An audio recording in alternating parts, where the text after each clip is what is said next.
ಆಕಾಶ್ ಮೂರ್ತಿ. ಇಂಥ ಅದ್ಭುತವಾದ ಹೆಸರು ಇಂಡಿಯಾದ ಟಾಪ್ ಮೋಸ್ಟ್ ಬಿಸ್ನೆಸ್ ಫ್ಯಾಮಿಲಿಯ ಒಂದರ ವಾರಸ್ದಾರನ ಹೆಸರು. ಆಕಾಶ್ ಕೋಟ್ಯಾಧಿಪತಿ ಬಿಸ್ನೆಸ್ ಫ್ಯಾಮಿಲಿಯ ಅಳಿಯ ಏನೋ ಹೌದು, ಆದರೆ ಅವನ ಪರಿಸ್ಥಿತಿ ನೋಡಿದ್ರೆ ಆ ಮನೆ ಕೆಲ್ಸದವರು ಹೇಳ್ತಾರೆ, ಸ್ವಲ್ಪ ದುಡ್ಡು ಬೇಕಿದ್ರೆ ಹೇಳು, ನಿನ್ ಬಡತನ ಅಂತೂ ನೋಡಿದೀವಿ. ಹೇಳ್ಬೇಕು ಅಂದ್ರೆ ಆಕಾಶ್ ಅಂತಹ ರಿಚ್ ಫ್ಯಾಮಿಲಿಯ ಅಳಿಯಂದ್ರು ರಸ್ತೆಯಲ್ಲಿ ಕಾಸ್ಟ್ಲಿ ಕಾರಲ್ಲಿ ಓಡಾಡ್ಬೇಕಾಗಿತ್ತು, ಕಾಸ್ಟ್ಲಿ ಕ್ಲಬ್ಗಳಿಗೆ ಹೋಗ್ಬೇಕಾಗಿತ್ತು. ಆದ್ರೆ ಆಕಾಶ್ನ ವಿಷಯದಲ್ಲಿ 3 ವಿಷಯ ಕಾಮನ್ ಆಗಿತ್ತು. ಮೊದಲನೇದು ಅವಮಾನ, ಎರಡನೇದು ತುಂಬಾ ಅವಮಾನ, ಮತ್ತು ಮೂರನೇದು ತುಂಬಾ ಅವಮಾನ.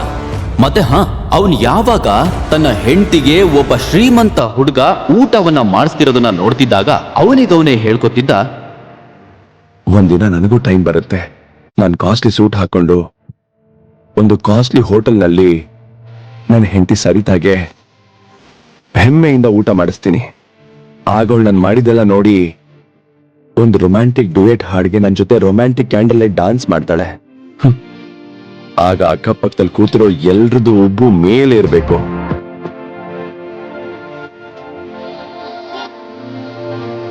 ಒಂದ್ ವೇಳೆ ಸರಿತಾ ಬರ್ಡೇ ವಿಶ್. ಆಕಾಶ್ ಶಾಕಿಂದ ಎದ್ಕೂತ ಮೊಬೈಲ್ ಸ್ಕ್ರೀನ್ ಅನ್ನ ನೋಡಿದಾಗ ಸಂಧ್ಯಾ ಕಾಲ್ ಮಾಡಿದ್ಲು. ಆಕಾಶ್ನ ಕನ್ಸೆಲ್ಲ ನುಚ್ಚು ನೂರಾಯ್ತು. ನನ್ನ ಪ್ರೀತಿಯ ಭಾವ, ಫೋನೇ ತೆಗೆಯೋದಿಲ್ಲ ನೀವು. ಅದು ಮ್ಯಾಮ್, ಅದನ್ನೆಲ್ಲ ಬಿಡಿ, ನೀವೊಂದ್ ಕೆಲ್ಸ ಮಾಡಿ, ಕಲ್ಯಾಣಿ ಜ್ಯುವೆಲ್ರಿನಲ್ಲಿ ನನ್ನ ನೆಕ್ಲೆಸ್ ಇದೆ, ನಾನು ಓನರ್ ಕಾಲ್ ಮಾಡಿದೀನಿ, ಅಲ್ಲಿಗ್ ಹೋಗಿ ನೆಕ್ಲೆಸ್ ನ ಕಲೆಕ್ಟ್ ಮಾಡ್ಕೊಂಡು ನಮ್ಮನೆಗ್ ಬನ್ನಿ. ಸಂಧ್ಯಾ, ನಾನ್ ಸ್ವಲ್ಪ ಬ್ಯಾಂಕ್ ಹೋಗ್ಬೇಕು. ಈ ಬ್ಯಾಂಕ್ ಹೋಗೋ ನಾಟಕ ಬೇರೆ ಯಾರ ಹತ್ರ ಆದ್ರೂ ಮಾಡಿ ಬಾವಾ. ಹೇಗಿದ್ರು ನೀವು ನಮ್ಮನೆ ಅನ್ನ ತಿನ್ಕೊಂಡೇ ಬದುಕ್ತಿರೋದು, ಸೊ ಎಷ್ಟು ಕೆಲ್ಸ ಹೇಳಿದಿನೋ ಅಷ್ಟನ್ನ ಮಾಡಿ. ಮತ್ತೆ ನೆಕ್ಲೆಸ್ ಜೊತೆಗೆ ಓನರ್ ನಿಮ್ಗೆ 30,000 ರೂಪಾಯಿ ಕೊಡ್ತಾರೆ, ಅದನ್ ತಗೊಂಡು ನಮ್ಮನೆಗ್ ಬನ್ನಿ. ಮತ್ತೆ 30,000 ರೂಪಾಯಿಲಿ 1 ರೂಪಾಯಿ ಕೂಡ ಕಮ್ಮಿ ಆಗ್ಬಾರ್ದು. ನಾನ್ ಯಾವತ್ತೂ ಕಳ್ತನ ಮಾಡಿಲ್ಲ. ಹಾಗೆ ಇನ್ನೊಂದ್ ವಿಷಯ ಏನಂದ್ರೆ, ನನ್ ಮೇಲೆ ಅಷ್ಟು ಡೌಟ್ ಇದ್ರೆ ಬೇರೆ ಯಾರಾದ್ರೂ ಕೆಲ್ಸದವ್ರನ್ನ ಕಳ್ಸಿ ಕೆಲಸ ಮಾಡಿಸ್ಕೊಳ್ಳಿ. ಗೊತ್ತಾ, ವಾದ ಮಾಡೋ ಹಕ್ಕು ನಿಮಗಿಲ್ಲ. ಸೊ ಏನ್ ಕೆಲ್ಸ ಹೇಳಿದಿನೋ ಅಷ್ಟನ್ ಮಾಡಿ. ರೆಡಿಯಾಗಿ ಅವನು ಹೊರಗಡೆ ಬಂದ ತಕ್ಷಣ ಅವನು ನೋಡ್ತಾನೆ, ಅವನ ಅತ್ತೆ ಯಾಮಿನಿ ಶೆಟ್ಟಿ ಅವರ ಗೆಳತಿಯ ಜೊತೆ ರಮ್ಮಿ ಪಾರ್ಟಿಯನ್ನ ಮಾಡ್ತಾ ಇದ್ರು. ಆಗ ಯಾಮಿನಿ ಅವರ ಸ್ನೇಹಿತೆ ತಮ್ಮ ಸ್ಲಿಪ್ಪರ್ ಅನ್ನ ನೋಡಿ ಹೇಳ್ತಾರೆ, ಯಾಮಿನಿ, ನೋಡಿಲಿ, ನಿಮ್ ಮನೆಗ್ ಬರ್ಬೇಕಾದ್ರೆ ನನ್ ಸ್ಲಿಪ್ಪರ್ ಕಿತ್ತೋಗ್ಬಿಟ್ಟಿದೆ, ನಾನೀಗ ಮನೆಗ್ ಹೇಗ್ ಹೋಗ್ಲಿ? ಅಯ್ಯೋ, ಇದ್ರಲ್ಲಿ ಟೆನ್ಷನ್ ಮಾಡ್ಕೊಳ್ಳೋ ಅಗತ್ಯ ಏನಿದೆ? ನೀನ್ ಪಾರ್ಟಿ ಎಂಜಾಯ್ ಮಾಡು, ನಾನ್ ಕೆಲ್ಸದವ್ರಿಗೆ ಹೇಳ್ತೀನಿ, ಅವ್ರು ಹೊಲಿಸ್ಕೊಂಡ್ ಬರ್ತಾರೆ. ನೋಡು, ನನ್ಗೆ ಈ ಕೆಲ್ಸದವ್ರ ಮೇಲೆಲ್ಲ ನಂಬಿಕೆ ಇಲ್ಲ. ನಾನ್ ಚಪ್ಪಲ್ ವಿಷಯದಲ್ಲಿ ಹಾಗೇನೆ, ಒಂದ್ಸರಿ ಕಿತ್ತೋಗಿರೋ ಚಪ್ಪಲನ್ನ ಮತ್ತೆ ಹಾಕೋದಿಲ್ಲ. ಆದ್ರೆ ಈಗ ಏನ್ ಮಾಡ್ಲಿ, ನಾನ್ ಮನೆಗ್ ಹೋಗ್ಬೇಕಲ್ವಾ? ಆಕಾಶ್ ಇನ್ನೇನು ಮನೆಯಿಂದ ಆಚೆ ಹೋಗ್ತಿದ್ದ. ಆಗ ಯಾಮಿನಿ ಅವರು ಅವನನ್ನ ನೋಡ್ತಾರೆ.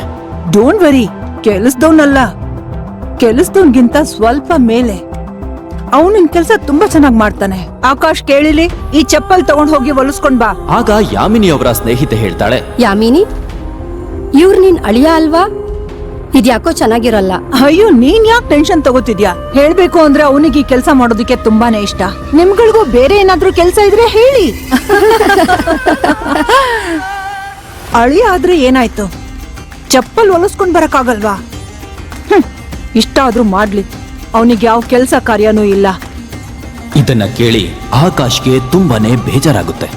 ಆದ್ರೆ ಆಕಾಶ್ಗೆ ಇವೆಲ್ಲ ಪ್ರತಿದಿನ ಅಭ್ಯಾಸ ಆಗಿತ್ತು. ಅವನಿಗೆ ನೆನ್ಪಿತ್ತು ಇವತ್ತವನ ಬರ್ತ್ಡೇ ಅಂತ. ಬೇರೆ ಯಾರಿಗೂ ಕೂಡ ಅದರ ಅವಶ್ಯಕತೆನೂ ಇರಲಿಲ್ಲ.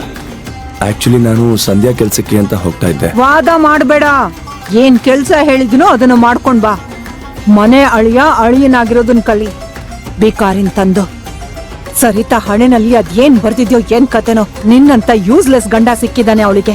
ಯಾಮಿನಿ ಅವರ ಸ್ನೇಹಿತೆ ಅವರ ಕಿತ್ತೋಗಿರೋ ಚಪ್ಲಿಯನ್ನ ತೋರಿಸ್ತಾ ಅವನಿಗೆ ಹೇಳ್ತಾರೆ, ಈ ಚಪ್ಲಿನ ರೆಡಿ ಮಾಡಿಸ್ಕೊಂಡ್ ಬಾ, ಆದ್ರೆ ಕಾಸ್ಟ್ಲಿ ಚಪ್ಲಿ ಇದು, ಅರ್ಥ ಆಯ್ತಾ?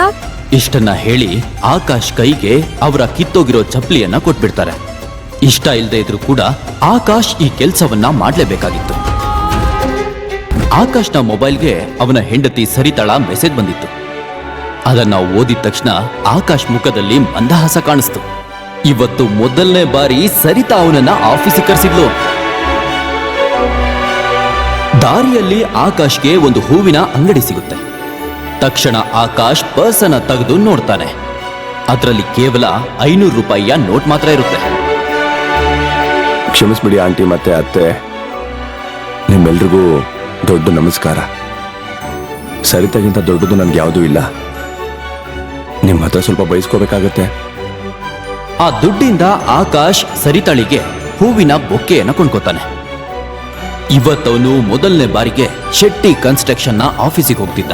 ಆ ಕಂಪನಿ ಶೆಟ್ಟಿ ಫ್ಯಾಮಿಲಿಗೆ ಸೇರಿದಾಗಿತ್ತು. ಇದನ್ನ ಯೋಚನೆ ಮಾಡ್ತಾನೆ ಅವನಿಗೆ ಸಂತೋಷನ ತಡ್ಕೊಳಕ್ಕಾಗ್ಲಿಲ್ಲ. ಅವನ್ ಅನ್ಕೊಂಡಿದ್ದ ಅವನಿಗಲ್ಲಿ ಚೆನ್ನಾಗಿ ಸ್ವಾಗತ ಸಿಗುತ್ತೆ ಅಂತ. ಹೀಗೆ ಯೋಚನೆ ಮಾಡ್ತಾ ಹೋಗ್ತಿರ್ಬೇಕಾದ್ರೆ ಒಬ್ಬ ವ್ಯಕ್ತಿಗೆ ಆಕಾಶ್ ಡಿಕ್ಕಿ ಹೊಡಿತಾನೆ. ಅವನ ಹೆಸರು ದೇವರಾಜ್ ಕುಲಕರ್ಣಿ ಅಂತ. ಯು ಇಡಿಯಟ್, ಕಣ್ಕಾಣಲ್ವ ನಿಂಗೆ? ಎಲ್ಲೆಲ್ಲಿಂದ ಬರ್ತಿರೋ ನೀವೆಲ್ಲ ಇಲ್ಲಿಗೆ? ಈ ಆಫೀಸ್ ಒಳಗೆ ಕಾಲಿಡೋದಕ್ಕೂ ಯೋಗ್ಯತೆ ಇಲ್ಲ ನಿಂಗೆ. ಮಾವನ್ ಮನೆ ತರ ಒಳಗಡೆ ನುಗ್ಗಿದ್ಯಲ್ಲ, ಯಾರ್ ನೀನು? ಬಹುಶಃ ದೇವರಾಜ್ ಕುಲಕರ್ಣಿ ಕೂಡ ಆಕಾಶ್ ಹಾಕೊಂಡಿರುವ ಬಟ್ಟೆಯನ್ನ ನೋಡಿ ಕೆಲ್ಸದವನು ಅಥವಾ ಆಫೀಸ್ ಬಾಯ್ ಅನ್ಕೊಂಡಿರ್ಬೇಕು. ಇದನ್ನೆಲ್ಲ ಒಳಗಿನಿಂದ ಸರಿತಾ ನೋಡ್ತಾ ಇದ್ಲು. ಆಗ್ಲೇ ಆಕಾಶ್ನ ಗಮನ ಸರಿತಾಳ ಮೇಲೆ ಬೀಳುತ್ತೆ. ತಕ್ಷಣ ಅವನಿಗಾದ ಅವಮಾನನ ಮರೆತು, ಹೋಗ್ಲಿ ಬಿಡು ಸರಿತಾ, ಏನಾಗ್ಬೇಕಿತ್ತು ಅದಾಗೋಯ್ತು. ಅದಕ್ಕೆ ನೀನು ಯಾಕೆ ಟೆನ್ಷನ್ ಮಾಡ್ಕೊತಿದ್ಯಾ? ಆ ಮಾತಾಡಾಯ್ತು, ಈಗ ಅದನ್ನ ಬಿಟ್ಬಿಡು. ಆಗ್ಲೇ ಸರಿತಾ ಕೋಪದಲ್ಲಿ ಹೇಳ್ತಾಳೆ, ದೂರ ಹೋಗು ನನ್ನಿಂದ, ದೂರ ಹೋಗು.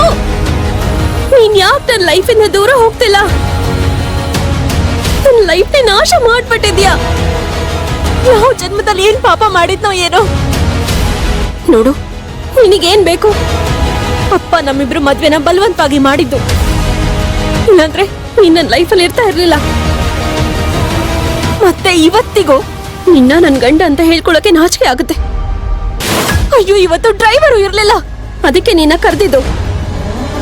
ನನಗೇನ್ ಗೊತ್ತಿತ್ತು ನನ್ನ ಗಂಡ ಈ ಕೆಲ್ಸಕ್ಕೂ ಲಾಯಕ್ಕಲ್ಲ ಅಂತ.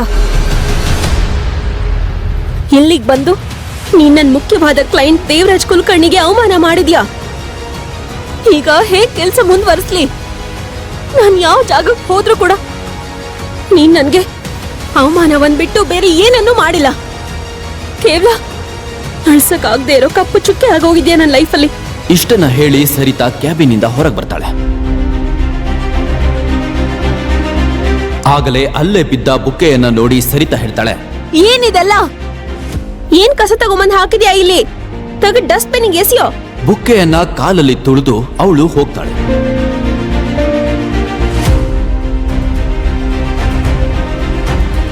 ಕುಲಕರ್ಣಿ ಮೊದಲೇ ಕಾರೊಳಗೆ ಕೂತ್ಕೊಂಡು ಸರಿತಾಳಿಗೋಸ್ಕರ ಕಾಯ್ತಾ ಇದ್ದ. ಹಾಗೂ ಆಕಾಶ್ನ ಮುಂದೆಯೇ ಸರಿತಾ ಕುಲಕರ್ಣಿಯ ಕಾರಲ್ಲಿ ಕೂತ್ಕೊಂಡು ಬಿಸ್ನೆಸ್ನ ಕೆಲ್ಸದ ಮೇಲೆ ಅಲ್ಲಿಂದ ಹೊರಟು ಹೋಗ್ತಾಳೆ. ಆಗಲೇ ಆಕಾಶ್ನ ಮುಂದೆ ಒಂದು ಕಪ್ಪು ಬಣ್ಣದ ಕಾರ್ ಬರುತ್ತೆ. ಆ ಕಾರಿಂದ ಒಬ್ಬ ಮಧ್ಯ ವಯಸ್ಸಿನ ಯುವಕ ಹೊರಗೆ ಬರ್ತಾನೆ. ಅವನನ್ನ ನೋಡಿದ ತಕ್ಷಣ ಆಕಾಶ್ಗೆ ಶಾಕ್ ಆಗುತ್ತೆ. ಯಂಗ್ ಮಾಸ್ಟರ್, ಏಷ್ಯಾದ ಶ್ರೀಮಂತ company Murthy group of companies ನ ಕೋಟ್ಯಾಂತರ ರೂಪಾಯಿ ಬಿಸ್ನೆಸ್ ಎಂಪೈರ್ ನಿಮ್ಗೋಸ್ಕರ ಎಲ್ಲ ಕಾಯ್ತಾ ಇದೆ. ಸಮಯ ಬಂದಿದೆ, ನೀವು ಬಂದು ನಿಮ್ಮ ಬಿಸ್ನೆಸ್ ನ ನೋಡ್ಕೊಳ್ಳೋದಕ್ಕೆ. ಈ ಎಲ್ಲಾ ಪ್ರಶ್ನೆಗಳಿಗೆ ಉತ್ತರಗಳನ್ನು ತಿಳಿಯಲು ಪಾಕೆಟ್ ಎಫ್ಎಂ ಅನ್ನು ಈಗಲೇ ಡೌನ್ಲೋಡ್ ಮಾಡಿ ಮತ್ತು ಕೇಳಿ ದಿ ಬಾಸ್. ಲಿಂಕ್ ಡಿಸ್ಕ್ರಿಪ್ಷನ್ನಲ್ಲಿದೆ.